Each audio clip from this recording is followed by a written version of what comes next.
Yesu ashimwe cyane. Haleluya.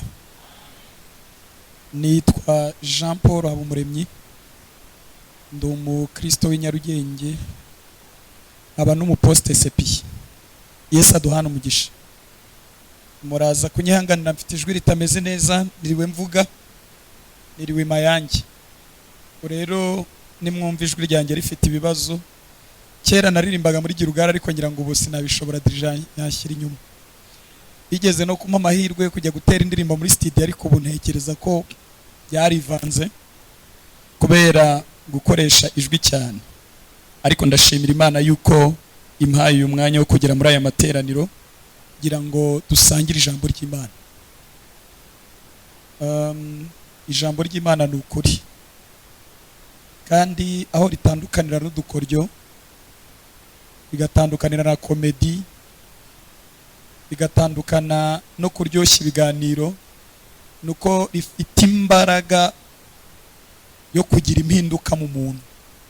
Uryumvishe iyo ari ijambo ry'Imana rigukoraho, rinduka nk'indorerwamo ukirebamo, rikakwereka hari umwanda, rikakwereka aho ukwiriye gukosora, wasanga ariko bimeze ugafata icyemezo atari uko mushumba guhagaze hejuru cyangwa pasiteri cyangwa perezida wa CEP. Nicyo rero bita ijambo ry'Imana. Imana rihabwa icyubahiro. Dusome urwandiko rwa mbere rw'Abikorinto, bice byaho ni 6. Ndasoma umurongo umwe ni nawo wonyine ngenderaho, ibindi turajya tubivuga. Urwandiko rw'Abikorinto wa mbere bice 6 umurongo wa 12. Reka dusome mu izina rya Yesu. Ni amagambo ari mu ncamake ariko afite igisobanuro gikomeye. Urupapuro rw'170 mu isezerano rishya aravuze ngo byose ndabyemererwa, nyamara ibingirira akamaro si byose. Byose ndabyemererwa ariko sinzategekwa n'ikintu cyose. Twakongera tugasoma mumva ukuntu bivuga. Aravuga ngo byose ndabyemererwa, nyamara ibingirira akamaro si byose. Ubwo haraza no guhitamo bishobora kugira akamaro n'ibidashobora kugira akamaro. Byose ndabyemererwa ariko sinzategekwa n'ikintu cyose. Imana itugirire neza. Tugiye kuganira amagambo abiri atandukanye adafite aho ahuriye, ariko muri iyi minsi ubona yashatse gukora mariage cyangwa se kwihuza, kandi ubwo buzima bwose tugashaka kubamo ariko ntaho bihuriye.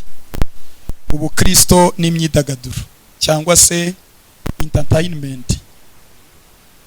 Iyo usomye mu zindi ndimi z'amahanga usanga icyo bita entertainment cyangwa se imyidagaduro yose ibifite intego imwe ku mwana w'umuntu, ni imwe, no kugira ngo yishimishe, no kugira ngo arebe niba yagira ibyishimo muri stress z'ubuzima, mu mikorere y'ubuzima, mu kwirirwa abantu birukanka. Umuntu ajya mu myidagaduro kugira ngo agire akantu kitwa ibyishimo.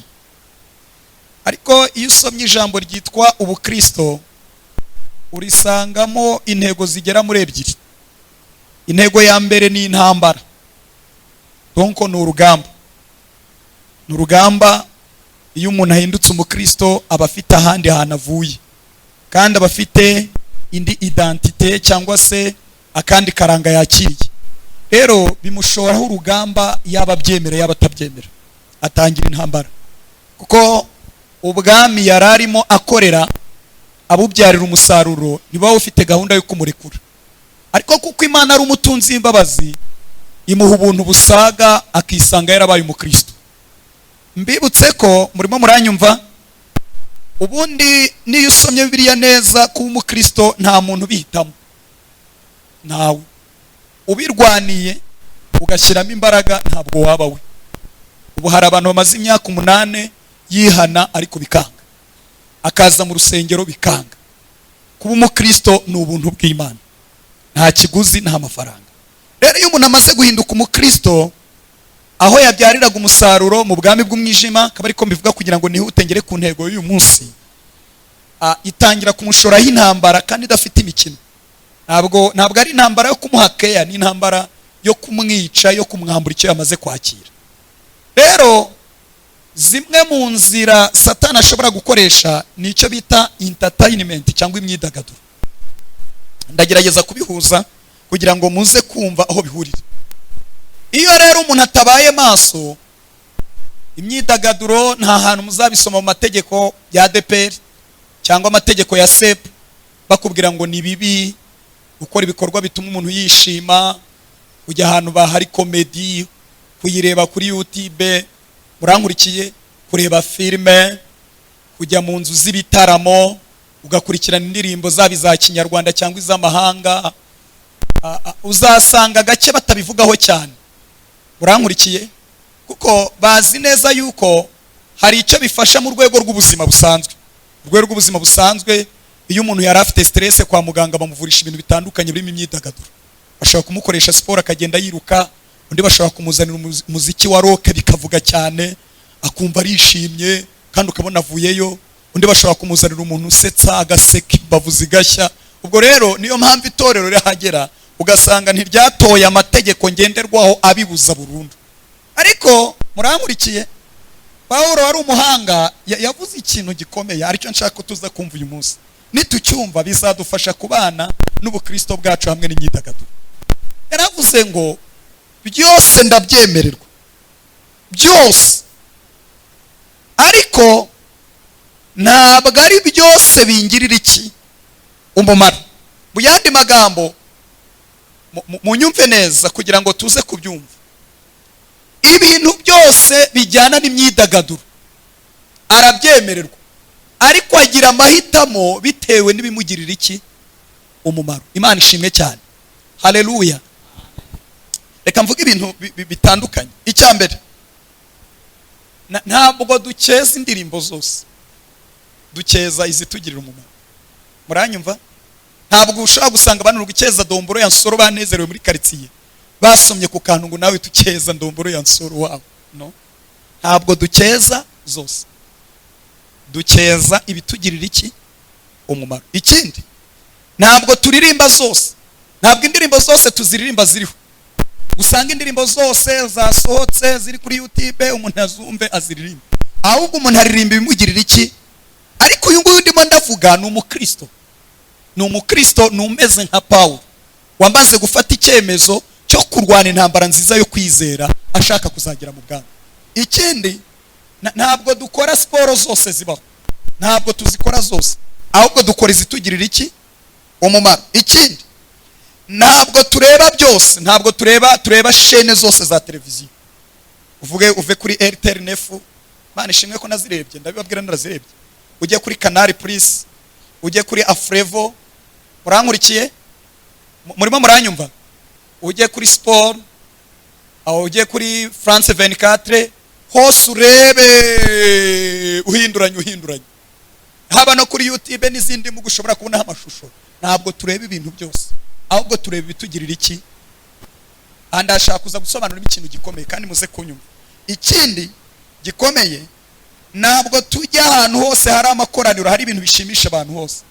Ntabwo amazu yose y'imyidagaduro tuyajyamo, ahubwo tujya mu mazu arimo ibishobora kutugirira iki umumaro. Imana idufashe cyane, ni mu byumba biraza kumfasha cyane. Rero ahangaha iyo bavuze ngo ubukristo n'imyidagaduro, dukwiriye kubyumva neza. Imyidagaduro ni kimwe, n'ubukristo ni ikindi. Ariko iyo umuntu atabigenjeje neza, kimwe kibangamira ikindi. Ubukristo bufite ukuntu bubangamira imyidagaduro, ariko nanone imyidagaduro nayo umuntu atacunze neza ifite ukuntu irwanya ubukristo. Muranyumva? Muriho murabyumva? Kubera ko Paulo asobanuyemo ikintu gikomeye hepfo, aravuze ngo sinzategekwa n'ikintu cyose. Mu yandi magambo, udacunze neza hari igishobora kugira gute kugutegeka bikarangira ubukristo bwawe bugize gute bubangamiwe. Ndashaka kubaha urugero. Twiga hano mu myaka nizemo, hari umwana wigeze gupfa bamwitaga Cano. Wenda nabonye basigaye bayifunga, hariya twareberaga mipira n'ibindi byose. Yabaga hariya, ndamwibuka yiga muri food science, yabaga hariya kuri Cano kugeza ubwo bayimwitirira. unfortunately yaje gupfa yishwe na kanseri, ariko abantu bose bari bamuzi bati cano yapfuye. Iyo ushaka kujya kureba agafilime niwe wayibazaga, iyo ushaka kujya kureba iki mu ndebe hano babwira ikintu gikomeye. Yari yarageze ku rwego iriya cano iriya kiriya kinini screen kinini cya kiste cyaramuroze, noneho kimuhindurira n'izina ahinduka cano. Mu ndebe hano babwira ikintu gikomeye. Mwari muzi yuko umuntu ashobora gutegekwa n'umwidagaduro runaka mu isi y'umwuka tukamwita umuririmbyi, ariko Imana imubona nk'umuntu runaka? Ntabwo nshaka kuza kubatunga gatoki. Umuntu ashobora kuba ari hano ariko Imana imwita uriya ni gafilime, ukaririmba ari kuri gafilime. Donc ufite identity kwanditseho uri gafilime. Kubera iki? Serizara gutegetse ku buryo dushobora no gutinda gato ukavuga murimo muratinda naka downloadinze ndagafite uyu mugoroba ndashaka ukareba kandi ndumva rwose. Kandi ikintu gitangaje murimo muranyumva, amaranga mutima yacu, umubiri wacu, kubera ko ufite kamere y'icyaha, ukunda ibintu biworohereza. Na ibintu by'ubukristo birimo masengesho yo kwiyiriza, muranyumva, birimo kuza mukicara mukumva utinyeganyeza, birimo kuza ukarepeta dirije avuga ati abambaye nabi abambaye neza bakureba umubiri nkubisha urashaka free cyeze rwose, nurangiza uryame hasi ukore na gasiporo, niko umubiri ubikeneye. Rero iyo udacunze neza, ndashaka kubisobanura, habaho kubangamirana k'ubukristo hamwe n'imyidagaduro. Ariko icyo nshaka kumvikanisha bibabwiza ukuri, ntabwo imyidagaduro yose ari mibi. Simbabwije ukuri, ntabwo ari mibi, ahubwo umuntu agenda atoranyamo ibyamugirira iki umumaro. Ikibazo sasa ni gute namenya ibyangirira umumaro? Nicyo kibazo nshaka ko twibaza. Ni gute mu myidagaduro yose iriho muri iki gihugu, ubu hari n'imishyashya abantu batarazana bazazana, kubera ko abantu barashaka amafaranga, abantu barashaka kumenyekana, abantu barashaka amazina, barashaka ko bandika mu bitabo bya Guinness Record uko bavumbuye, barashaka ko babaha ibikombe za Prix Nobel, bazabivumbura, bazagerageza kubishaka, babihimbe babishaka. Hari imyidagaduro myinshi itaraza, ariko reka mbabwire ni gute namenya iyangirira umumaro. Reka dusubize iki kibazo gikomeye. Bene data bakundwa, turanaza no kubisengeramo, dukeneye umwuka wera ubasha kutuyobora mu kuri kose. Ibi murabyumvishe? Yesu ajya kujya mu ijuru yavuze amagambo akomeye yabwira intumwa ze, kandi mwebwe muri abahanga murimo muriga ibintu bitandukanye, mujye mwitondera amagambo umuntu ukomeye yavuze atangira akanayashyira no mu mwanzuro akaza kuyagarukaho. Mu bintu rero Yesu yavuze agiye gusoza, yaravuze ati igihe kirageze ntandukanwe namwe, ariko ntabwo nzabasiga nk'imfubyi, nzaboherereza umufasha. Azakora iki? Uwo nguwo avugamo utuntu twinshi, ariko aravuga ngo azabayobora mu kuri kose. Niyo mpamvu ku muntu w'umukristo ufite umwuka wera ntashobora kujya mu myidagaduro ishobora kubangamira ubukristo, ahubwo umwuka wera azi ibyamugirira umumaro, amuyobora mu byamugirira umumaro. Yesu ashimwe. Haleluya, haleluya. Ese muri kubyumva bene data? Mbibutse ko iki mu gitahane, ntabwo dufatira icyitegererezo ku isi no kubiri ku isi. Ntabwo imibereho yacu ya gikristo ishingira ku byo dukopera ku isi no kubiri ku isi, kuri televiziyo no kureba kuri televiziyo n'ibindi bitandukanye, cyangwa se no mu myidagaduro itandukanye. Icyitegererezo tugihabwa n'umwuka wera, kuko niba uzi igishushanyo cy'uburyo itorero ryabaho rikarinda, niba uri umukobwa ukaba ufatira icyitegererezo kubiriho mu isi, iby'abantu bakora n'iby'abantu bitegereza, uracyari inyuma cyane. Biragusaba kuzura imbaraga z'umwuka wera, umwuka wera akajya guha igishushanyo cy'uburyo urubeho, kuko umwuka wera niwe uza ahantu hari inzobo, niwe uza ahantu hari ibintu byakwica, niwe uza ahantu hari ibintu byakwangiza, niwe uzi n'ibintu bigaragara nk'aho bishishagirana nyamara bibitsemo kwanduza ubukristo bwawe. Reka mbaho urugero kugira ngo mubyumve. Jewe nigeze kubaho imbata ya filime, ariko mbitewe n'imbaraga z'amateka. Twagize amateka mu rugo, data yari umusirikare ntiyaba mu rugo, noneho bintera ibintu bibiri. Byanteye kugira gahunda cyane, kuko nabonaga data atagira gahunda. Binzamo, ariko biturutse ku gikomere, bidaturutse kubera ko ari Imana yabimpaye. Nagiraga gahunda, ndi n'umuyobozi wa CEP. Gahunda yari imeze iki? muranyumva? Gahunda yari imeze cyane no mu ishuri byari bimeze gutya. Noneho icya kabiri nagize, nashaka kureba ikintu cyitwa urukundo, gukora ubushakashatsi bw'urukundo. Nterwa n'amafilime, nterwa n'imbaraga, Satani aranyongorera sinabimenya. Ndeba ubwoko bw'amafilime ari mu rukundo rwinshi. Mbabwira amanzaganya nahuriyemo nayo. Kubera ko nakuriye muri eglise mu itorero, hari ibintu ntarigeze mbonaho. Ntabwo nari nzi ko umukobwa asomana n'umuhungu. Najyaga mbibona nyine mu nzira, hanumva ngo abantu banafunze n'inguni muri secondaire ariko ntabyitayeho. Noneho nabibonye neza. Mbibona muri filime ariko ndi gushakisha ikintu cyitwa iki? Nje nari ndi mu bushakashatsi ntundengane. Icya kabiri, ndakomeza ndareba.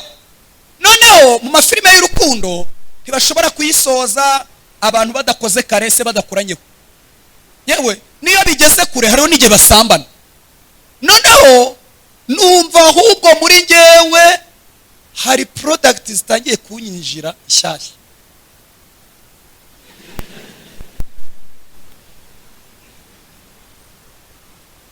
Umunsi umwe rero njya gusenga. Tugiye gusenga, ikintu cya mbere umwuka wera ni mwiza yanyatuje. Yarambwiye ngo ukwiriye kureka kureba filime. Migiye hana ariko bitamvuyemo. Kubera umunyamwuka nyine ari hariya n'umwuka wera mereye nabi, Mana mbabarira kureba filime.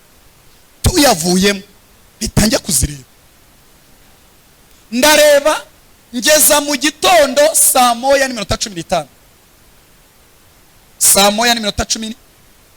Kandi igitangaje murabibona, twajyaga muri intercession tukananirwa, umuntu akageza saa 8 uri kwayura inkurikirane. Umuyobozi akadushyiramo morale, icya 10 tukabyina kugira ngo twongere tugarure morale. Ariko mu kureba filime nta wanteraga morale. Sinasinziraga, nta nubwo nananiwe, nibaza kuba ngejeje saa 1:15 waye ninde wanteye inkunga. Ariko ngiye kumva numva hari ikindi kigabo kindi inyuma gishaka ko discoveringa kinyinjiza mu tundi du product twinshi. Murankurikiye? Umunsi umwe rero ndota abantu bose ba CEP bari bagafilime. Hano narabibabwiye. Cyo gena n'umuyobozi wa CEP. Byambayeho ndi umuyobozi wa CEP. Noneho ndota mbona abantu bose ba CEP batewe na filime. Umwe mwicaza amubwira ni filime zaragufasha. Ati rwose president izimbereye nabi. Ureba izisa gute? Atuziko ari umuhungu wa pasiteri ariko ntabwo ndi bumuvuge, yarambwiye tuziko narebye pe.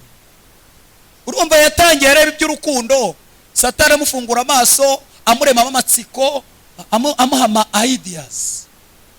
Amubwira ati nyamara wareba, wafunguka. Ari muri entertainment ari gushaka ikintu cyamumara umunaniro, stress, cyamuzanira ibyishimo. Ubwo wende navuze kuri filime ku ruhande rwa filime. Birangira rero umuhungu arebye iki? Porno. Uzi ikintu byamuviriyemo kwikinisha, byadusabye kwirukana dayimoni dukanuye amaso. Yarazaga ati nikinishije. Tubigenzuye dusanga byavuye ku gitekerezo Satani yamuhaye. Ahura na entertainment yitwa filime, arazireba ziramuryohera, zivamo kureba porno, bimwinjira mu mubiri, birangije avamo kwikinisha.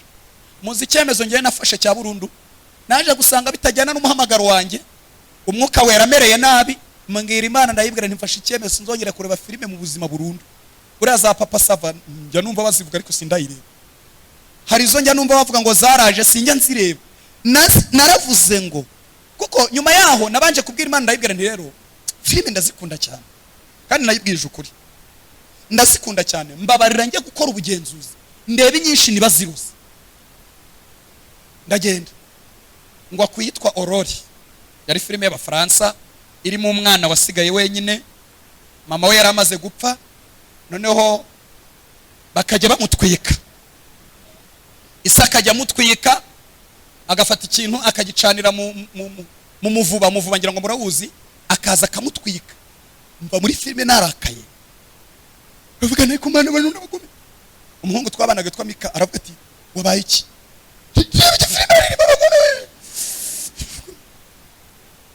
Nsanga kureba irimo kugira nabi nabyo nta kintu bimfasha.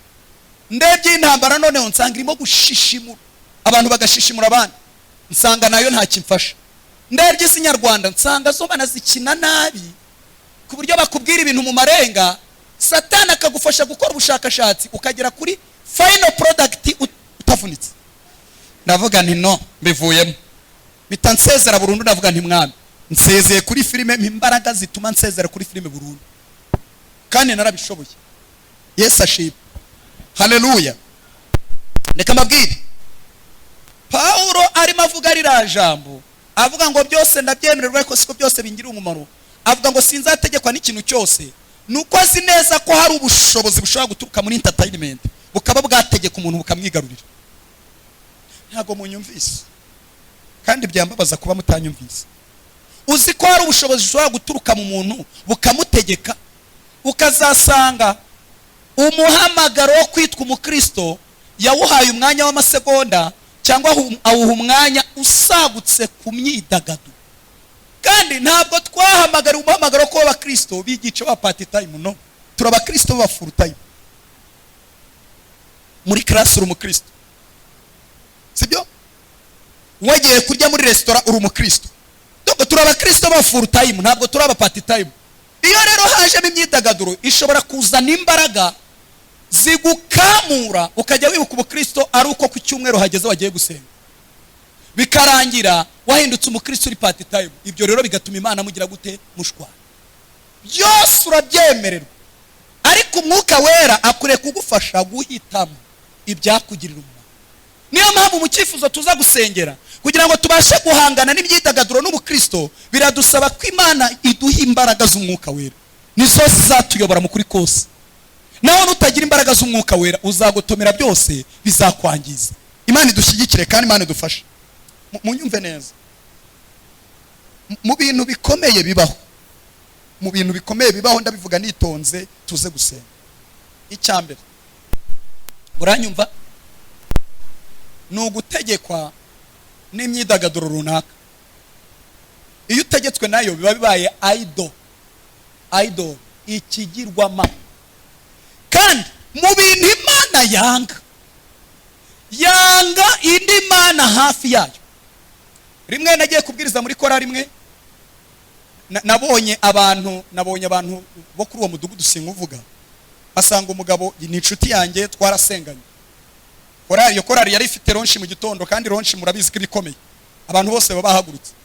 Ariko nsanga yarwaye, afite akayiswime bitwikirije hano, yambaye isengeri, yicaye muri saruwe ari kureba umupira. Arambwira ati ntago tujyana gusenga, amasengesho yo gutegura ronshi, ndarwaye. Ati mukozi matu, urabona ko ndwaye? Ati kandi urabizi ko nyangira umwete.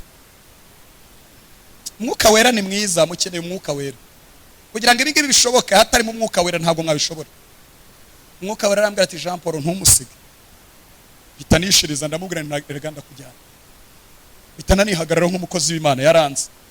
Azi igihe ngirira amahane, azi n'igihe nishimira. Ndamubwira ntirega ntabwo musiga. Ati ndarwaye, ndarebye. Byari bibaye nko masamo ya n'igice. Noneho arangije umwuka arambwira ati nakunanira umuteruye. Nabona umuteruye kuko ni munini cyane, ni umupapa munini cyane. Nabona umuteruye aragira isoni, kandi arakuzi, arabyemera. Muteruye rero sinamubasha. Ahita abona ko ibintu byakomeye, aravuga ati reka nshyiremo agapira mfe kuza. Ndamubwira nti imbaraga ziri kuguha kureba umupira urwaye, nizo mbaraga ziragufasha tugeze imbere y'Imana dusenga. Kandi Imana ishobora kuguhuhiramo ukahava wakize. Urabyize? Ati oya rega ndarwaye. Tuwari kubundetse. Ndangije arabyemera, turajyana. Tugeze mu masengesho, perezida w'abahita amubwira ngo niwe uyobora gahunda. Arambwira ngo ni nanjye wigisha. Tuyarayobora, birashyuha, ndigisha, turafashwa, tugira ibihe byiza. Imana iratugendera duha amakuru. Dutashye bari tugeze ahantu ndahibuka, simpavuga mwahita muhamenya. Arambwira burya ntabwo nari ndwaye, nari ntegereje umupira wa saa 3. Reka tube serious nubwo mbasekeje. Wakwibaza ukuntu abantu bafite ronshi, imbaraga z'amafaranga zagiye ku ndirimbo, imbaraga z'amasengesho, abantu bose bagiye mu mujisha, ariko yawuvanywemo n'iki? N'izindi imbaraga zinjiye muri we zinduka nk'ikigirwamana. Mu bintu Imana irwanya, yanga ikigirwamana hafi yawe. Niyo mpamvu bene data muranyumva, aho kugira ngo umuntu ahombere Imana afite ikigirwamana hafi cyitwa imyidagaduro, Imana yakwemera ko ajya mu bitaro akazakiranukiramo akazajya mu ijuru. Ntabwo munyumvise, ngiye kubabwira ikintu gikomeye. nimuramuka mukoze ikosa ryo guhombera Imana kubera za idol, ibigirwamana byitwa imyidagaduro, muzahorana ibibazo bituma mujya kwa muganga mubura umwanya w'imyidagaduro, mubona umwanya wo guhamagara abahanuzi n'abakozi b'Imana ngo babasengere kugira ngo mugumane ubugingo bwiza.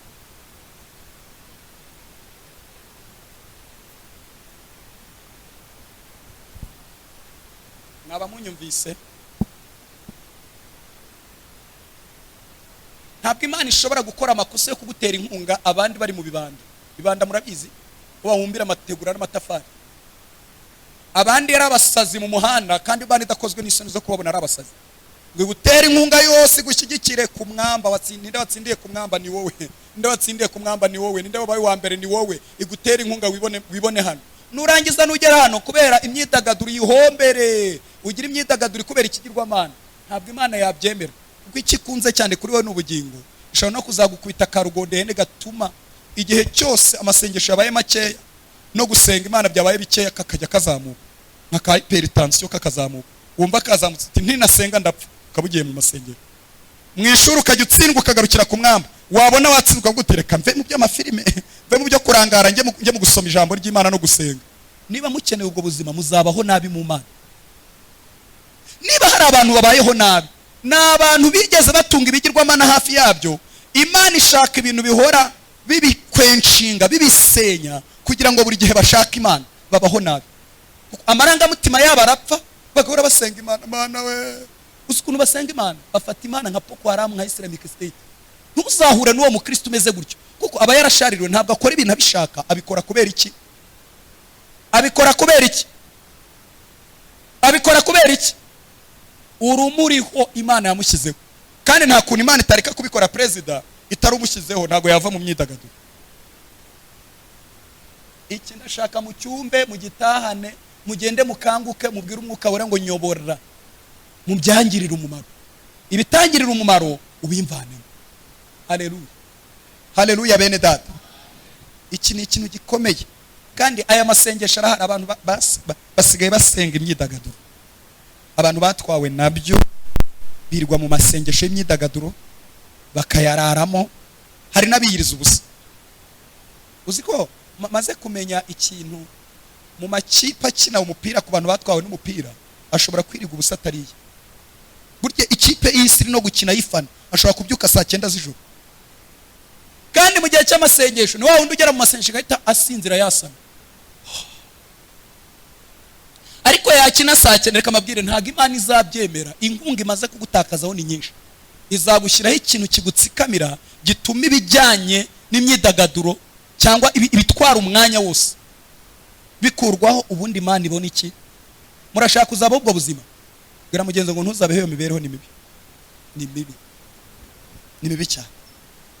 Imana idufashe kubyumva. Ndabizi ubu hano harimo abantu batwawe n'ibintu bamereye nabi, ushobora gusanga nta kintu ashobora gukora. Noneho reka mabwire ikindi kintu cyambabaje kuri iki kintu kijyanye na idol, imyidagaduro. Buriya iyo ufite igihe ugashaka igihe, uba wamaze guta igihe. Uzi ko muri mu myaka yo kwiga ibintu byinshi, muri mu myaka yo kwiga guteka. Ejo bundi nibatangira kugutereta, ni urugero ndi gutanda bizi kukijijwe nk'uko, nibatangira kugutereta ntabwo uzajya kwigira ku muhungu guteka, azajya kubwira atari ko wabagaye iwanyu mama wawe yabagira ikinyabupfura cyangwa ntacyo agira, ubwo azahita atunga inga ebyiri, azajya kurya muri resitora kuko ariho bateka neza. Wagakwiye kuba warabyize ku myaka yawe. Iyo rero muri kuwestinga igihe, mwaratwara imyidagaduro n'ibigirwamana igutwara amasaha 8 ku munsi, hari ibintu wagakwiye kwiga.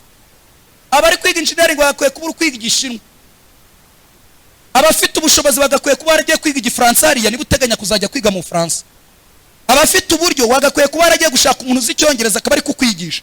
Kandi iki kibuga murimo ni cyiza cyo kwigiramo, ariko Satani arayakanuye kugira ngo batware mu myidagaduro itandukanye, mu wasting umwanya wayo. Murumva mudahombye kabiri, mwamuhombye kabiri. Imana ibafashe kubyumva. Niyo mpamvu Paulo yavuze ngo byose ndabyemererwa, ariko ibingira umumaro si byose. Iryo ni ikosa rya mbere abantu bakora, guhindura imyidagaduro ikigirwamana. Icya kabiri,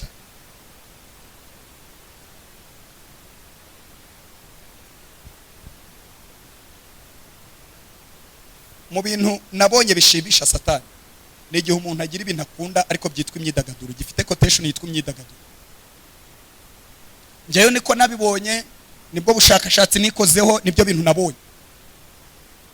Niyo ufite na siporo ukora binezeza Satani, kuko buriya niba hari umuntu bangamira Satani ni umukristo ava mu byimbo, mu mwanya ari muri washitimu adona, mu kanya ari muri mwizina rya Yesu amadayimoni ndayatwika, ndayavunaguye, ndayamenagura, mu kanya bahuriye muri za gobyori zitandukanye, uwabangamira Satani.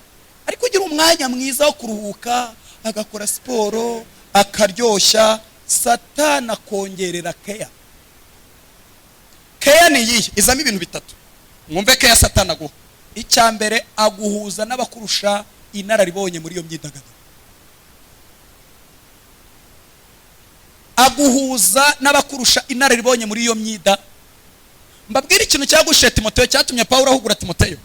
Mwibuka amagambo Paulo yabwiye Timoteyo, yaramubwiye ngo kwitoza k'umubiri kugira umumaro kuri biki, ariko kwitoza kubaha Imana kukagira umumaro kuri byose, ko gufite isezerano rya none n'irizaza naryo. Ageze pfura bishimangira, arabanga iryo sezerano niryo kwizerwa, rikwiriye kwemerwa rwose. Muzi impamvu yamuhuguye?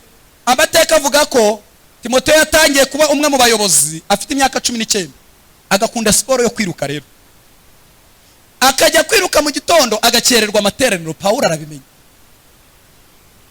amenya ko Timoteyo akererwa iki? Amateraniro. Barabimubwira, bamubwira ati Timoteyo, Pastor Timoteyo akererwa amateraniro. Bamase ayakererwa, atabanza muri siporo ya mucaka kwiruka. Muzi impamvu byamuryoheye? Wirutse rimwe, ukiruka kabiri, ukiruka gatatu, nta yindi nkunga yitwa keya, nta bandi bantu Imana iguhaye, bambe Satani aguhaye. Biragoranye cyane kuba wakomeza kugenda ugira umwete, wagenda ugira umwete ari kugenda ucika intege. Rimwe na rimwe ukajyayo, ikindi gihe ntujyeyo. Ariko iyo ubonye abandi bantu babimenyereye, bagati sha igihaha ongera sha, akosha ko tubona ntambara gufite, iyo ni keya Satani. Ko tubona utariye mwana, bakabakuguriye kaje bagenda bagasoma, ukagenda umenyeramo andi mabanga menshi atandukanye. Satani ahita gufata. Kandi izo nshuti murankurikiye, muhitariremo urubuga rwa WhatsApp, bakaye bashyiraho amabanga y'imyidagaduro mugomba gukora. Murankurikiye, bakaza kukureba no kugusura, bafite ibiganiro, bavuga ati mwana ejo yakubise, yaracenze, cyangwa gura niba ukunda umuziki, bavuga ati mwana yakubise amapa, akubita ndi mapa. Ibi bintu byose mubona bigenda byinjira muri eglise, muragira ngo byavuye n'abantu bagize inshuti, ziraza zirabakeyaringa, zibigisha amapa, zibigisha nani, ku buryo umuntu azi imbere y'Imana akavuga ati akubita pa, kabarazamu. Niko byagiye bigenda. Imana idufashe kubyumva. Icya kabiri Satani akora mu kuguha keya, muranyumva, atangira kuguhishurira amabanga yo muri iyo myidagaduro ukunda, muri uwo myidagaduro ukunda, atangira kuguhishurira amabanga. Nigeze gukina basket, murabona undebye neza ushobora kubona hari uruhande mpengamyeho. Nahengamye cyane kubera gukina basket, niga muri Tronco. Tukina basket, none arasohokaga bakati Jean Paul araje, amacenga ye ntimuyakira. Nukuri hari igihe najya numva amajwi ari kunyigisha amacenga, ariko ntaza yari. Ariko narayacunze nsanga na amajwi ataturuka ku Mana. Imana nta gihe ifite cyo kunyigisha amacenga ya basket, nta mumari bizi neza kubizangirira. Ahubwo yari imyuka mibi nyigisha, nagera mu kibuga. Kandi nabaga ndi confident. Bese mpakase hanyuramo. Abandi y'ibya bakavuga ati Jean Paul, izo ni keya zose. Havuga ni none ndayikinnye. Ku buryo numvaga nuko batwirukanaga ku kibuga twakiniragamo, numvaga abandi batashye narara nitoza, kugira ngo nyine atazagira undi muntu bavuga. Izo zose ni za keya Satani ahereza umuntu uri mu myidagaduro runaka. Imana idufashe kubyumva nk'abanyamwuka. Sinzi uburyo ndimo ndabyigisha, ariko Imana idufashe kubyumva mu izina rya Yesu. Icyanyuma rero, Satani atangira kuguhuza n'ibitagira umumaro byinshi. Biza bifite gahunda zihe? Kugukamuramo uburyohe bw'Imana iri muri wowe, ugasigara uri igipampara udakunda ibintu by'Imana. None yarangije rero kubigukamuramo, akunda kavuze mu gatahane, asigara agutera ubwoba, ukiga ibyaha bito bito bikazagira bikaba binini. Dore uko bigenda. Mwene da waje tukajya gusengera umuntu urwaye abadayimoni, bitewe n'umwuka wari wiyiziho, washiriye muri ya myidagaduro, kavuga uti oya ndarwaye ndarembye, ndi no gususumira ikimenyetso, ntagomba ko telefone ititira. Kandi ubwo ntabwo ari ikibazo cy'uko urwaye, ni ikibazo cy'uko imbaraga zagushizemo uravuga uti abadayimoni barandondora tu nimpagira bakandondora ndakorwa n'isoni. Mubona abantu bakwepa umurimo w'Imana bagakwepa ibyo bakoraga ugira ngo nibiki. Imana ibafashe kubyumva. Yesu ashimwe bene data. Haleluya. Ibi bintu muzabicunge by'imyidagaduro Satana bitangiramo keyi. Simbabuza kwidagadura, ariko umwuka wera nk'abakristo nabayobore mu byabagirira iki umumaro. Ndibona basobanura amabanga arimo. Kandi ikintu cyantangaje, iyo Satani yamaze kugucunga akabona wamuhaye urwaho, sibyo, atangira ibintu byo bona ari biki gake nuko agenda gake akagenda kwiba amapiyese yarakugize. Reka mbaho urugero. Ubu muri mwebwe hari umuntu ugira kwirinda cyane akaba ariyo ntwari ikomeye murinda.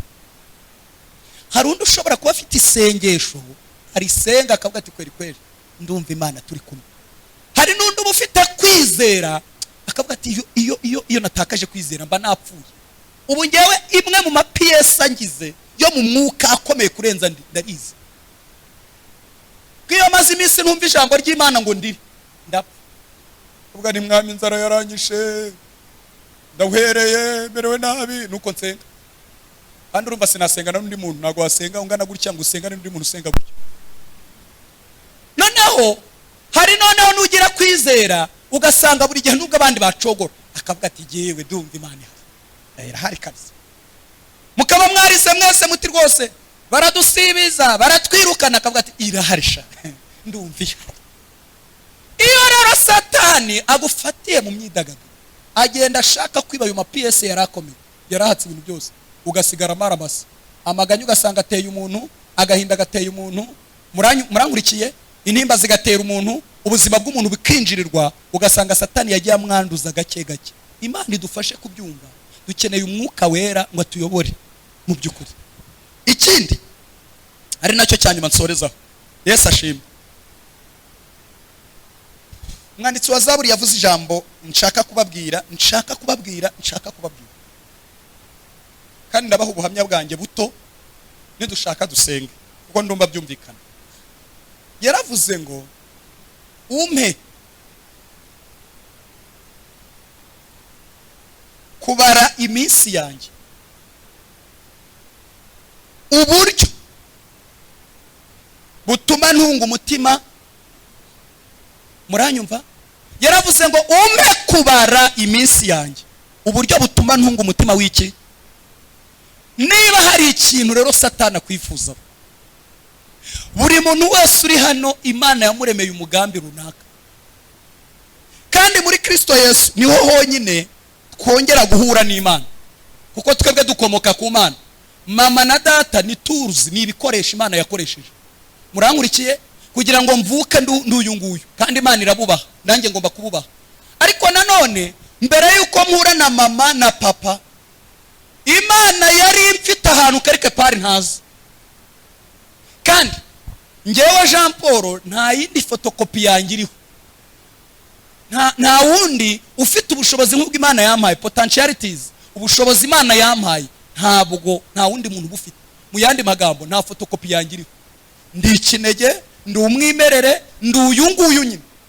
Rero mu byo Satani akora mu bijyanye n'imyidagaduro, atwara abantu igihe cyabo akagitwara, ugasanga umuntu amaze imyaka 20 nta kintu na kimwe arakora. Ubuzima bwe bwaratwawe n'ibyo abandi bagize gute bashyizeho kugira ngo birangaze iki abantu. Ese muri kunyumva? Ugasanga nta kintu na kimwe aragira gute arakora. Yewe nzabasepiye najyaga mbitera mu rwenya, ariko uyu munsi ndabivuga gake ntago mvuga n'amazina. Bavuye hano mu wa gatanu mu mashanyarazi batazi gutera ipasi. Bavuye hano mu wa gatanu mu mashanyarazi, ariko mwebwe ntibizababeho perezida, twebwe dufite ingorane nyinshi. Bavuye hano mu wa gatanu mu mashanyarazi, hari n'uwigaga muri electronic. Umunsi umwe arambwira ati perezida uranterera ipasi. Ntiwone wowe umudiyakoni ugakwiye kuyinterera. Ati perezida njye ntabwo nzi gutera ipasi. Wiga mu wa gatanu electronic. ndibaza uyu muntu abaye. Ariko abenshi wasangaga baratwawe n'imbaraga z'imyidagaduro itandukanye, cyane cyane filime zari zaramaze abantu. Sinzi hano nibaze, ariko mwe musiye mufite na wifi, Imana ifashe mu byumve mu bitahane mufate icyemezo. Noneho ugasanga umuntu ntashobora kubona umwanya wo kwegera mugenzi we ngo amwigishe uburyo batera ipasi, ntashobora kubona umwanya wo kwegera mugenzi we ngo amwigishe uburyo basasa, ntabyaza yiga mu gatanu electronique. Ndamubaza se ubwo bizagenda bite? Ati nyine ubwo, ati nyine ntabwo Imana ikuzaniye kwiga gusa mu nyumve neza s'il te plaît. Kwiga birabanza, ariko hari n'izindi mpamvu wamenya ukomeje kuba umukristo w'ukuri, kuko Imana mu bukristo yiteguye kugusobanurira impamvu ya 2019 isoza, impamvu ya 2020 uri hano muri kaminuza y'u Rwanda. Yiteguye kujyana nawe ikajya guhuza n'impamvu z'umugambi wayo, kuko Imana ntishobora gukorera muri loss, ikorera muri gain. Imana ntishobora gukorera mu gihombo, ikorera mu nyungu. Ariko abantu benshi kubera imyidagaduro bakorera mu gihombo. Imana idufashe kubyumva cyane. Usanga abantu baratakaje igihe cyabo, baragitakaje mu buryo bumwe n'ubundi, baragitakaje. Twagiye tuba hano, ni muziki Imana yacu ivuga. Ndangije gusoza hano umurimo w'Imana, nakoze amasengesho asoza ibyo nakoze byose muri CEP. Ari mu wa 4 senga Imana, ndayishimira uburyo yambashishije aho muri coordination team no muri CEP. Kigene n'umujyanama mu Rurembo. Noneho ndasenga ndayishimira Imana, irambwira ngo mwana wanjye ndakunezererwa cyane, wankoreye ibintu byiza. Kubera ko nageze aho ndakora, hazajya nibuka assignment, ariko mwe ntibizababeho. Byatumye nabona first class, mbona pa second one.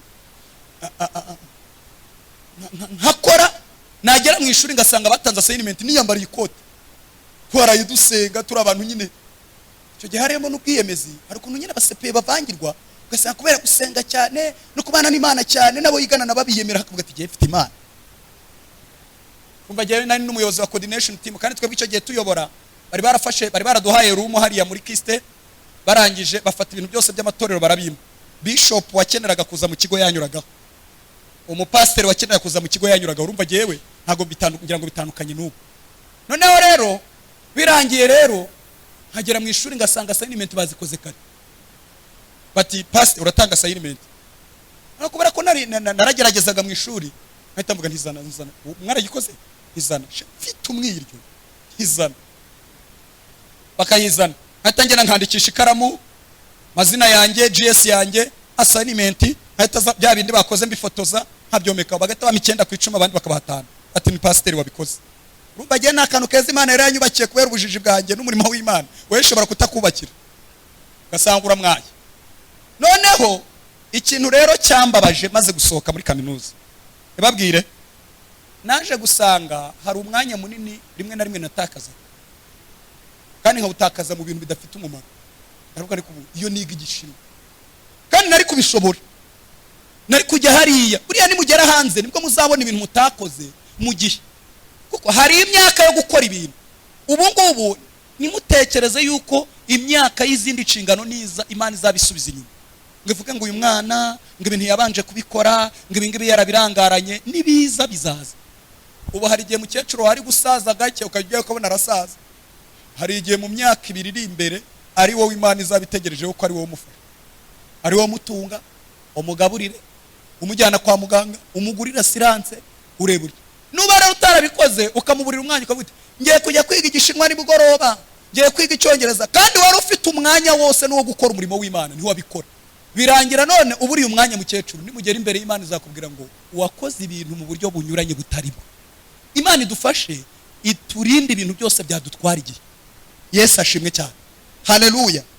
Kandi ndashaka kubabwira rino jambo kugira ngo dusoze dusenge, impamvu uri nkomeyemo. Umwuka wera naguhitiramo ibyakugirira umumaro, uzabona umumaro wabyo.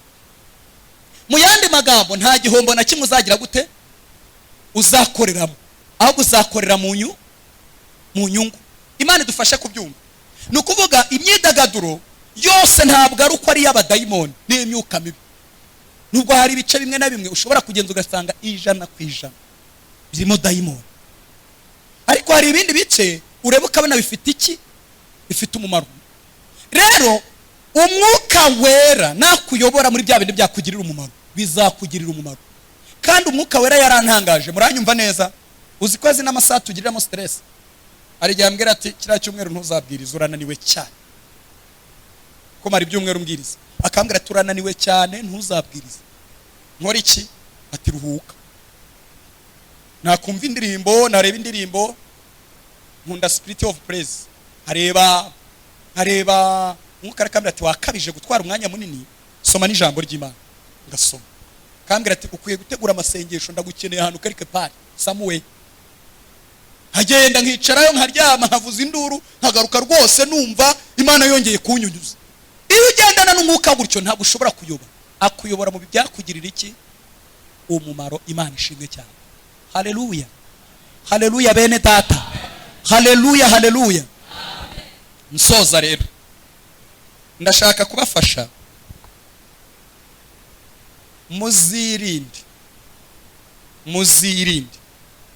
muzirinde guhangana n'umwuka wera mumusobanurira impamvu y'imyidagaduro mubamo. Niba umwuka wera yabyanze, ukwiye kubisezera. Kandi ntuzabisezere wabidiruwe. Hari ukuntu umuntu asezera ibintu abidiruwe. Hari ukuntu najyaga mbwira Imana, umwami nzabanza nkora ubushakashatsi mburangize. Uzi ko se nkora ubushakashatsi? None se wose watanze ubwenge, nzabanza ndebe filime mbirangize, ndebe nyiri cy'urukundo cyari cyo. Urumva ndashaka kubisezera ariko ndimo ndanabidiruwe. Hari ukuntu umuntu asezera ibintu abidiruwe. Niwumva umwuka wera yakubwiye ngo 100% sibyo, uri ikinege, nta fotokopi yawe iriho, wikwishinga undi muntu mubana. Hari impamvu umwuka wera ashaka kugira gute? Kubisezera. Rero dufite ikibazo cy'abantu benshi bakunda kugoma. Nimugire ngo nubwo turi hano umwuka wera ari kudufasha guhuza ubukristo n'imyidagaduro, nimutekereze ko umwuka wera atavuga. Avugana n'uyu, akavugana n'uyu, kandi mu bimenyetso byinshi bigize gute? Bitandukanye. Ariko ikibazo kivukamo dukunda kugira, abantu benshi dukunda kurezona umwuka wera. Kabwira ngo mwami, ntirukanse ngo nkore cya siporo napfa, narwara hypertension, ndeka mabwire. Abarwaye bose diabete, suko batakoze siporo, hari n'abayikoze barwara diabete. Mu yandi magambo, ntabwo mbabuza gukora ibijyanye n'imyidagaduro bitandukanye, ariko sinabashyigikira no kuruhanya n'umwuka wera mu murezona. Mubwira ngo mwuka wera rwose ngo urabona nyine ngo byagenda gutya, kuko bitera ingorane. Nicyo kintu nshaka gusorezaho. Bitera ingorane n'ingaruka ziye. Murebe hano bene data, umugabo umwe ndabisobanura nifashishije Loti, witwa Loti. Yakoze ikosa n'uyu munsi turacyari mushinja muri Bibiliya. Ubwo ndimo ndavuga ku kijyanye no kuruhanya n'umwuka wera, ku bijyanye n'imyidagaduro. Nakuyobora akakubwira ati jya ukora biriya, ibi ngibi ntukabikore. Ntugashaye kumubwira ngo na runaka arabikora, na perezida nabonye abikora, na runaka arabikora. Murankurikiye, uri ikinege. Kwigeze tugira vice perezida wa CEP bakunda gukina basket, kwaza muri burakeye wakazindukira muri basket hariya haruguru. Ubu ngira ngo ntago byabaho, mwebwe murakijwe cyane. Imana ibaha umugisha n'imbaraga n'amavuta no kwaguka ku giti cyanyu n'amafaranga. Siko bavuga.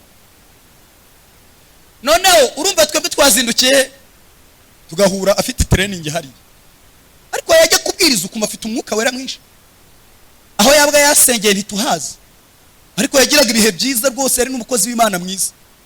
Ariko mu gitondo muri burakeye ntuzamuhamagare, yabaga yibereye muri basket. Kandi tugahura akambwira ati perezida savant, perezida muvuye muri burakeye, umukozi w'Imana mwiza. Mbere nabanje kujya mpfa ngahwera nkumva narakaye, twajya mu nama nkamusomera mu bwenge, ariko bantu badaha umwanya agaciro w'amateraniro ya mu gitondo burakeye ntambute yaje.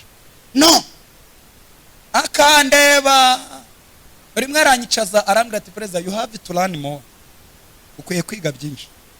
Arigendera. Ariko naje kumenya yuko uwo niwe, njyewe ni njyewe. Kandi igitangaje mu nyumve neza, nitugera imbere y'Imana, buri muntu wese azahagarara imbere y'intebe y'Imana. Ntabwo bizasaba kuzana perezida wa CEP, nubwo nanjye nabaye perezida wa CEP, ninjye Jean Paul uzahagarara. ntago bizasaba kuzana umugore wanjye w'Imana devote, no. Murangurikiye? Ni ngewe uzahagarara bambaze, nintsindishirizwa bazambwira batinyura ahangaha, ariko nintsindwa bafite ahandi hantu bazanyohereza. Bene data bakundwa, ntimukaruhanye n'umwuka wera mu byavugana nawe. Niba kubwira ati uru rubuga rwo kuri YouTube ntukarusome, azi intege nkeya zawe, wikwishinga runaka wa downloadinze ibiganiro byaho byinshi. Niba kubwira ati nyamara uru rubuga ukunda gusoma ruzagukururira isake y'umukara, wikunda kurwana n'umwuka wera wishwana nawe. Reka nsoreze kuri Loti dusenge. Loti rero, abamarayika baraza bagera i Sodomu n'i Gomora, niko Imana itubwira. Baramubwira ati Loti, aha hantu hagiye kurimbuka, kandi Imana yamaze gufata icyemezo. Murebe hano mbabwire, mbigisha akantu mugataha, kandi muhere ko mufata ibyemezo bikomeye. Muhitemo ubukristo, ntabwo imyidagaduro nayo babujije, ariko musaba umwuka wera bayobore mu byabagirira umumaro. Noneho birangiye Loti ngo birangire, abamarayika babona nta gahunda afite yo kuva i Sodomu n'i Gomora. Kuko ikibazo tugira ni iki? Iyo tudafite amaso areba, ukabona umwuka weragaye ibintu kandi ari byiza abandi babikora, ugira ngo birimo ubuzima, kandi wenda umwuka wera yabonye nta buzima burimo. Loti yarebaga i Sodomu n'i Gomora, akabona abantu baraceza, akabona abantu mu masoko barahaha, ama supermarket yaho arakora, akabata ariko no. Mu mutima afati no, bajye barezona neza, use hazarimbuka uyu mudugudu umeze gutyo ushyushye, no. Byarangiye habaye iki? Abamarayika bamukoreye ibintu bibiri, ari byo nshaka ko babakorera. Icyambere bamuteye umwete, baramubwira ati vamo hagiye kurimbuka, nawe vamo hagiye kurimbuka, vamo hagiye kurimbuka, vamo. Bamutera umwete, ngo babonye binaniranye bamufata ukuboko, ukwe nuko umugore we n'ay'abakobwa be bombi babavanamo ku ngufu bajugunya inyuma y'umurwa. Ariko ageze inyuma y'umurwa akomeza gukora amakosa, kuko yavuyeyo ku maguru ariko umutima wasigayeyo. Dore amakosa yakoze rero. Murankurikiye? Ubundi dukwiye gusezera, tugahita twemerera umwuka wera akadutwara mu byatugirira umumaro. Haleluya! Dukwiye gusezera tukemerera umwuka wera akadutwara mu byatugirira umumaro. Natangaye bene data, ntabwo we yahise yemerera Imana. Imana yaramubwiye, abamarayika baramubwiye bati rero hungira ku musozi udapfa. Ntibamubwira izina ryawo, muzasome muri Bibiliya mu gitabo cy'Itangiriro. Uwarangije abona agasozi kitwa Sowari, aravuga ati Imana, nagera kuri uriya musozi uri kunyoherezaho napfuye. Suko tubwira Imana, ukayibwira ngo Mana, amasaha yose ngira ko ari byo byamaraga stress, Mana ko nzapfa ko nzahwera. Siyo wa mbere Imana ikuye ku bintu runaka, kandi uwo mwanya ikawokipa, irashaka ubyaza umusaruro. Irashaka ko n'Imana mu ubyaza umusaruro, kandi uriho kugira ngo n'Imana mugire ibintu mukora. Haleluya, haleluya bene data. Ngo birangire ahitamo umusozi. Nawe usomye nitonze ngiye kureba umuteka yawo, nza gusanga biravuga ngo ni umuto. Ariko uwo muto, ibyaha bakoraga i Sodomu n'i Gomora byari copy paste nk'iby'Isowari, ndetse igihano bari guhabwa i Sodomu n'i Gomora nicyo bari guhabwa n'Isowari. Sowari yagomba kurimbuka, ariko kuko yihatirije, buri Imana ifite ukuntu iteye, n'uyihatiriza hari igihe Imana ishobora kukwihorera ikazareka ukahangana n'ingaruka, akaba arizo zituma wongera kuyigarukira, ugasanga waribeshye. Mujye mworohera Imana, uyibwire ngo Mwami, niba unkuye muri ibi ngibi mbivuyemo kandi bisezeye burundu. Birangiye rero ngo aragenda ageze i Sowari. Reka babwire ibintu bibiri byamubayeho. Arebye ibintu bari gukora, abona ni nk'igisodomu n'i Gomora. Abashimuta abantu, abagurisha abantu, abatinganyi, abica abantu, abagirira nabi abashyitsi n'abimukira, abafata ku ngufu. Ngo abibonye aterwa n'ubwoba, aravuga ati hasi nahaba, reka nigire mu buvumo. Agiye mu buvumo, ngo agezemo abakobwa be babona imyaka yo gushaka yarabageranye. Baravuga bati hano nta musore tureba, data tuzanye aho tutareba iki umusore. None tubigenza dute? Mureke ducikure data. Twabigenza dute? Dukoresha inzoga. Bamuhaye inzoga arasinda, uwa mbere aryamana nawe n'uwa kabiri aryamana nawe, bombi baratwita, babyara amahanga biramereye n'Abisiraheli bitwa Abamoni n'Abamowabu. Bivuye kuki? kurezona umwuka wera no guhangana n'umwuka wera. Niba kubwira ngo sezera kuri filime, ngewe rwose byarandyoheye, kuko navaga mu masengesho iminsi 3 nasenze, twarafashijwe, nareba filime nkahita njugunya amavuta yose. Murabona ukuntu dusenga nyine umeze nk'umuberanye, inzara ikakwica. Icyo gihe muri intercession twakora nkayitana kameruke, tukajya Butare tumeze dutya ntumva. Hariho n'igihe twigeze gukora amasengesho ndapfa, ariko sinamenya ko napfuye. Tugeze Butare Huye, batujyana mu kazu kari inyuma ya stade, ndakibuka bakoreragamo imikino ya meditation. Noneho imbehera twica, ndahwera. Ku munsi wakurikiyeho turi gusoza amasengesho, sinumvisha ibyo abigisha bose bigishije. Nongeye kubyumva bampaye agakoma, nibwo navuyeyo ndagutitswe turi. Ariko hava muri ibyo bihe bimeze gutyo, amavuta yose Satani akabara yamenye. Kubera umukobwa n'umuhungu bonye kuri Afrimax basomanye, kubera umukobwa n'umuhungu bonye hehe basomanye. Hari ibintu ukwiye gusezeraho burundu ntawe ubajije, ukabwira umwuka wera ngo noneho ubwo ubimvanyemo ntwara mu byangirira umumaro. Nifuza ko uyu mugoroba tubisengera, ubwira Imana ngo Mana, ndi umukristo nzahora ndiwe kandi sinzasubira inyuma, ariko ndifuza ko umwuka wera antwara mu by'imyidagaduro mu byangirira umumaro. Tuvuge ngo amen. Haleluya. Bimaze kurangira bene data, ndashaka kubabwira ikintu gikomeye. Uriya musozi batavuga izina ryawo, muranyumva? Imana yari bwiye Loti ngo nahungireho, yari mubikiye ibintu bikomeye. Cyambere yari izi neza ko bumwe mu butunzi yabutaye Sodomu n'Igomora. Imana yari mubikiyeho ubutunzi. Ndashaka kubisobanura ibi ngibi dusenge. Imana yari mubikiyeho ubutunzi yataye Sodomu n'Igomora, kuko niyo yari ibikoze ituma asiga ubutunzi bwe Sodomu na hehe. Yari mubikiyeho ubutunzi. Kabiri, yari mubikiyeho abasore bazarongora abakobwa be, ariko kubera kubyanga no kurezona Imana, ahubwo yateje ibindi bibazo bidasanzwe. Nutemerera Imana ngo umwuka aragutware mu myidagaduro ashaka, murankurikiye, uzisanga wariyangije, uzisanga ubuzima bwawe bwarangiritse. Dufite abantu bagiye barangiza hano muri kiste, cyitwa kiste, bararwaye amaso adakira, kubera urumva yaraye kuri machine ari gukora. Abandi bagiye barangiza bazi gukodinga, bazi gukora amakode, undi akarangiza z'ubwoko bw'amafilime bwose. Yasohoka New York saa 5, saa 7 z'ijoro akaba amaze kwishaka. Ayirebye barwara amaso bibagwa nabi. Abandi nabo bagiye babijyamo, murankurikira, babihuriramo n'abantu babaguye nabi mu buzima bwabo. Nzikora rimwe ntago ndi buyivuge, hapata hamenya ko ni mu bice byo kwa Happy. Korari yigeze kugwa kandi yari komeye, barakize baba boss bose bakora akantu keza, ntabusaba Kristo, ariko mbasaba kugakora niki? Ubuyobozi bw'umwuka wera. Araganira nkuko president yavuga ati rwose Imana itugiriye neza, amatama na amatama twarabyibushye, dukeneyeho kamucaka ka mu gitondo, kabati basapiye mwese, gira ugari hari erimo hari Naziri hari nta daimoni kandi irimo, kajya mu byuka mwiruka kwa gatandatu mwavamo nyine.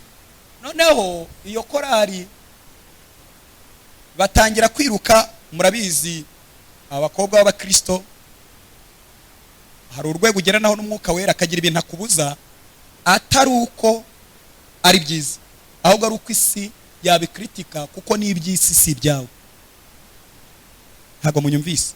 Hari urwego ugeraho umwuka wera akagira ibintu akubuza, abwira ati bisimba ishaka, bitewe n'ahantu ugiye kuba, bitewe n'ubuzima ugiye kubamo, kubera ko azi neza yuko bisa n'ibyabo bakora, kugira ngo batazagukomfonda. Ubuse murabyumvisha? Je nigeze kuba hano muri ghetto, Imana irambwira ngo ntuzazanemo umukobwa, igitsina gore nikizagusura.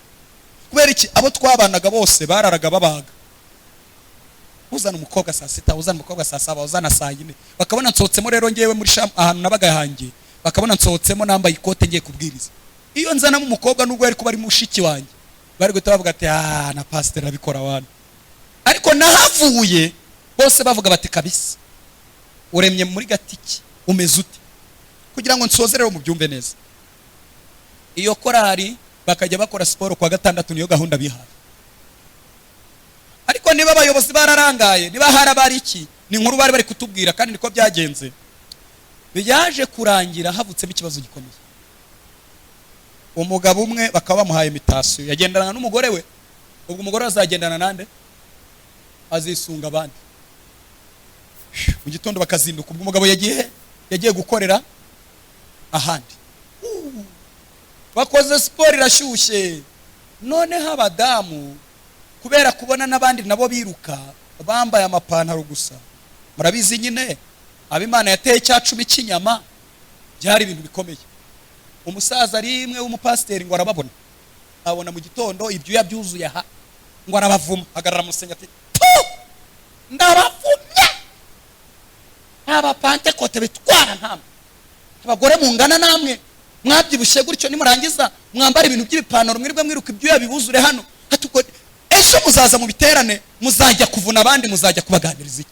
Arabavuma, umupasiteri nyine bamuca amazi, kubura amakora arabayihagazeho, ntaguhirika amakora ari hano hanze, mwebwe ntago muyazi, muzayajyamo mu minsi iri imbere, muzayajye mu mufite ubuzima, muzayajyane mu buzima bw'umwuka, nimuyajyana mu bukene muzagwa kuruta uko mugwa. Noneho birangiye rero rimwe, muranyumva, umugabo ntahari kubera ko wenda umugore yagize ikibazo, ari hafi kubyara, ntari bujye muri ibyo siporo, umugabo akazindukiramo. Satana watwaye gutyo, muri Korea aratangira kumvikanamo gusambana. Byavuye urumva, niba ngewe tuvuge ndi umugore w'umugabo na president n'umugabo w'umugore, nitwirukankana urumva nzatangira kumwisanzura. Nitugera imbere nyine nk'abakozi b'Imana azansharinga urukundo, angurira akaji, amarangamutima ariko agenda agira gute, azamuka. Niyo mpamvu mu bintu nkunda kubuza abasepiye n'abasepiye niyo ndi hano, mbabuza kudahubukira gufata ibyemezo byo gushaka batarabitekereje. Kuko usanga umuntu agiye kumugurira ji akavuga ati kuba nagera muri CEP, akaba ari ugiye kungurira ji ari wenyine, henga nze nkwereka, yakubaza ati dukundane, nta gahunda afite nawe, nta gahunda, mukamurakundanye bagashwana. Niyo mpamvu musigaye mubona reposte CP bazana ugasanga umwe yihisha hariya, undi ntashaka kugera rero, kuko bafite abantu bagiye bashwana, urwo n'udutambara twagiye. Kandi namwe no muri CEP bijya bibamo, aho usanga umuntu aza muri erimu yakerewe agahita yiparika inyuma, kuko urumva yabajije runaka amutera akadoba akavuga ati sinajya imbere, sinamureba mu maso, uriya ni ikidayimoni n'undi ni ikidayimoni. Iyo yari impuguro karagaciyemo. Birangiye rero havutsemo ikibazo cy'uko na presidente w'abasambana ndetse asohoka no muri eglise, ubu yatandukanye n'umugabo, babaye divorce, ariko ayobora irindi dini, no mu bishop kazi muri indi dini. N'abandi nabo bagiye bashwana, iyo korari yabaye nk'isenyutse irakendera. Ikendera kubera iki? Birashoboka ari abayobozi batabibereye maso, birashoboka yuko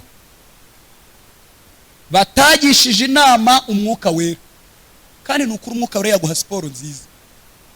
Mukeneye ko ibinure bigabanuka, uzu senza yitana.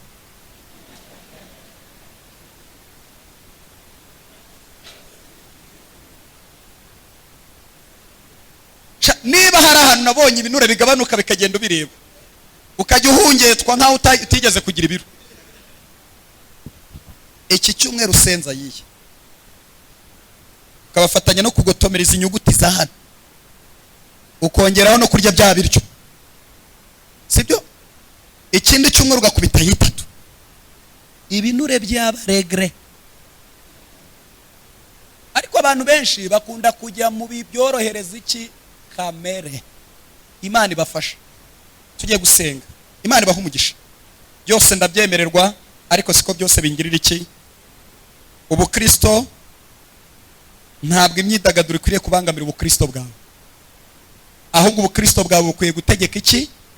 Icyo nicyo tugiye gusengera. Ubwira Imana ngo Mana, ndakijijwe, ubukristo bwanjye butegeka imyidagaduro muri jyewe. Ndashaka dusengera ibintu bibiri byonyine, ubundi dusoze. Ikintu cya mbere, ninde muntu wumva yarategetswe, yaramaze gutegekwa, ukumva ufite itegeko ry'umwidagaduro runaka, ukumva ufite itegeko ryawo, kandi ukumva umwuka wera ntabikwemerera, ariko ukumva hari itegeko ryamaze kwinjira muri wowe ry'abadayimoni ry'imyuka mibi. Uhagurukiye muri iteraniro ntawe urebyeho kuko uri ikinege, nuva hano uzagenda wenyine, nurangiza hano uzagenda wenyine, kandi Imana muzajya muhura mu buzima busanzwe nkawe wenyine, nta yindi fotokopi yawe uriho. Uhaguruke tugusengere, tubwire Imana ngo Mana, uyu muntu yabitangiye gutya na gutya, ariko hazamo itegeko ry'abadayimoni, none umufungure muri izo ngoyi, umufungure muri izo mbaraga, umwuka wera yinjire mu buzima bwe, atangira muyobore, byamugirira umumaro. Hari uhari ngo agire gutya tumusengera. Imana iguha umugisha cyane. Hagurukira mu mwanya wawe, sinkubwira kuza hano wowe ihagurukire tu, kandi utangire usenge uvugane n'Imana, uyibwire ngo mwami ni iki cyanteye, ndabizi ko rwose filime zanyigaruriye, ndabizi ko indirimbo za Rakidube zari zaranyigaruriye, ariko bitewe n'ibikomere. Remember me, najyaga nyumva nkayisubizamo, ariko nyuma yaho maze kubisobanukirwa nza gusanga nta mumaro bimfitiye, mbivamo. Birashoboka ko ari filime zakwigaruriye, birashoboka ko ari urubuga runaka roro rukwanduza rumena amavuta yawe rwakwigaruriye. Turagira ngo tugusengere uyu mugoroba, Imana ikubohore mu byakwigaruriye. Mumbabarire dusoze mbabwira ubuhanuzi. Imana ntishobora, hari urwego Imana itakugezaho bitewe nuko utazi gukoresha umwanya wawe nk'uko umwuka birabishaka. Munyumve, hari urwego rwabo rwo mu mwuka, rwabo rwo mu buzima. Hari n'ahantu Imana itakwinjiza bitewe nuko utazi gukoresha umwanya wawe neza nk'uko umwuka birabishaka, kuko wasebye Imana. Hari igihe bazajya kugenzura bakareba uwakoresheje bando nyinshi, bagasanga ni wowe, kandi bagasanga wazikoreshe mu bitagira umumaro muri company, bakaba bati ni murokore, nimubibona. Hari igihe bazajya kugenzura bagasanga ninde ukererwa ari mu bitafite umumaro, ni wowe. Ntabwo Imana ishobora gukora ikosa ryo kugukingurira imiryango, ryo kukugeza ku rwego runaka udashobora kumenya gukoresha umwanya wawe neza nk'uko umwuka wera bishaka. Icyo tuza kugisengera, kandi Imana idutera umwete. Niba binaniranye, Imana igufata ukuboko kuvaneyo, kuko ahantu uri ni habi. Reka dusenga Imana. Imana y'ukuri komeza kunyobo, cishe munsi yogu ori byusha. Mwami kubahona bineru gomana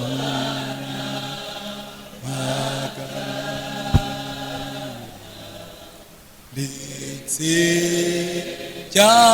byabasha kugeza no mu rupfu. Imana ibaha umugisha cyane. Ndagira ngo buri wese akore urugendo rw'ubukristo bwe n'imyidagaduro, urebe aho bihurira. Hari n'ahantu tutemererwa gukandagira rwose, hari n'ahantu tutemererwa kugera bitewe n'impamvu z'uko turi abakristo. Hari n'ibintu duhomba burundu twabikundaga.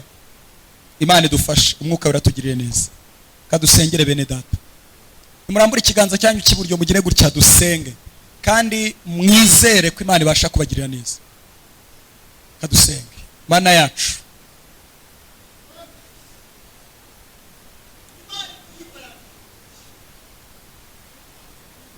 igihe dufite mu isi kirabaza, kandi turagushimira ko watugize abakristo. Bimwe mu duce Satani akoresha n'iki gice cy'imyidagaduro kibamo,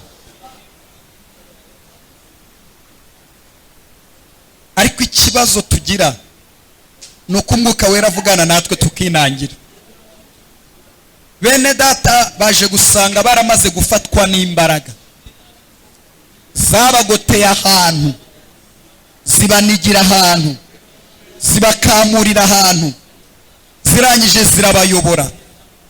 Igihe Satani abishakiye ko bacika intege barazicika, igihe umwanzi abishakiye kubakamura arabakamura akoresheje icyuzi ku buzima bwabo. Turabasengeye mu mbaraga zo kwinginga, nubabohora aka kanya, nibinjirwemo n'imbaraga z'umwuka wera, zinaniza imbaraga zabateye, zinaniza imbaraga zabegereye, zinaniza imbaraga zabafashe, mu izina rya Yesu. wategetse imbaraga z'amafilime zirandekura, warazitegetse zirandekura, wategetse imbaraga zo gutwarwa na basket no mu buryo ntamenye zirandekura. Nabo ndabasengeye ibijya bibatwara, ibijya bibaniga, ibijya bibacogoza, ibyagiye bibafata, aka kanya nibarekure. Dutanze itegeko, dutanze itegeko, dutanze itegeko mu izina rya Yesu kugira ngo babohoke. Turagushimira ko ari wowe uzanye ubuzima kuri bo, turagushimira ko bahaye imbaraga zo kunesha, kandi ko igihe cyabo n'umwanya bafite mu isi bagiye kuwukoresha neza mu izina rya Yesu, amen. Mureke twese duhaguruke tubwire Imana ngo duhe imbaraga z'ubukristo butegeka imyidagaduro. Umwuka wera aze muri twebwe atuyobore mu byatugirira umumaro, tubeho ubuzima budategekwa n'ikintu icyo ari cyo cyose. Adonai, uri Jehova Shama, Imana ibana natwe buri munsi, kandi ntushaka yuko umwanya dufite mu isi tuwutakaza. Urashaka kukuva kuri perezida wacu wa CEP awukoresha neza umwanya we, vice perezida wacu akoresha umwanya we neza, abagirugari bakoresha umwanya wabo neza, abanaziri bagakoresha umwanya wabo neza, aba erimu worship team bakawukoresha neza, abakristo batari muri iyo myanya bakawukoresha neza, serire zose ziteraniye aha zigakoresha umwanya wabo neza. Tuje gusanga uwadushoboza n'umufasha wasize, niwe watubashisha akatuyobora mu byatugirira umumaro. Dukinguye amarembo y'imitima, Mwuka wera ngwino, Mwuka wera ngwino, ngwino usanga uyu mukobwa, ngwino usanga uyu mugabo, ngwino usanga uyu musore, ngwino usanga uyu mubyeyi, ngwino usanga abaje kwiga mu myaka ibanza, ngwino usanga bari mu wa kabiri, bari mu wa gatatu no mu myaka irangiza. Ngwino dusange mu izina rya Yesu. Ubukristo bwacu bugira imbaraga, budomine, butegeke imyidagaduro, imbaraga z'imyidagaduro ntizikongere kudufata, ntukongere kumfata, ntukongere kumufata. Mu izina rya Yesu duhamagaye imbaraga, imbaraga z'Umwuka wera, imbaraga zituyobora, imbaraga zidutura n'ibyatugirira umumaro. Nizigendagende, nizigendagende, gendagenda uyu mugoroba, rimbura imigozi yafashe abantu, menagura ibyanitse abantu, kuraho imbaraga mbi, senya ibitero, kubita hasi imbaraga mu izina rya Yesu. Reka gukoresha igihe neza bitubeho, reka tumenye ibyatugirira umumaro, umwanya wacu tuwukoreshe mu mugambi w'Imana. Tuzasoze tuvuga nka Pawulo ngo twarinze ibyo kwizera, ibisigaye tubika ikamba ryo gukiranuka ry'umucamanza utabera azaduha kuri urya munsi. Dukumbuye ibihe byo kwisanga mu mugambi wawe gusa, ntabwo dushaka kujahagurika. Rimwe turi mu mugambi wawe, undi mwanya twatwawe n'ibidutwara. Oya Mwami, aya masaha nuregere ubuzima bwacu, aya masaha nuburegere. Turashaka kwisanga mu mugambi wawe. Nijoro tube turi mu mugambi wawe, ku manywa turi mu mugambi wawe, tugenda mu nzira turi mu mugambi wawe, turimo twiga mu mugambi wawe, turi mu murimo w'Imana mu mugambi wawe. Reka Mwami duhinduke agati gakubiranye n'umugambi wawe ku buzima bwacu. Turabyakiriye, turabyakiriye, turabyakiriye, turabyakiriye, turabyakiriye, aya masaha turabyakiriye Mwami. Dusabiye abananiye Umwuka wera ngo imbabazi z'Imana zibamanukire. Hari Umwuka wera yaburiye kureka bimwe baranga, abandi hari imbuga bajya bajyaho Umwuka wera akavugana nabo bakanga. Umubiri ushaka kwishima ibyishimo byawo, ariko Umwuka wera dushakira ibyiza. Reka aya masaha ubabarire Mwami, kandi wongere ubagarukire, we kubafatira ibihano, we kubaha agakiza kabarushya, we kubaha agakiza kadafite ubuntu, we kubaha agakiza kabagora.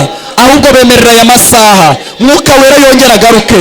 Turamwemereye, dukinguye imiryango, ibyo tureba, ibyo twumva, ibyo duceza, amazu y'imyidagaduro tujyamo, dukinguriye umwuka wera atuyobora aho ashaka.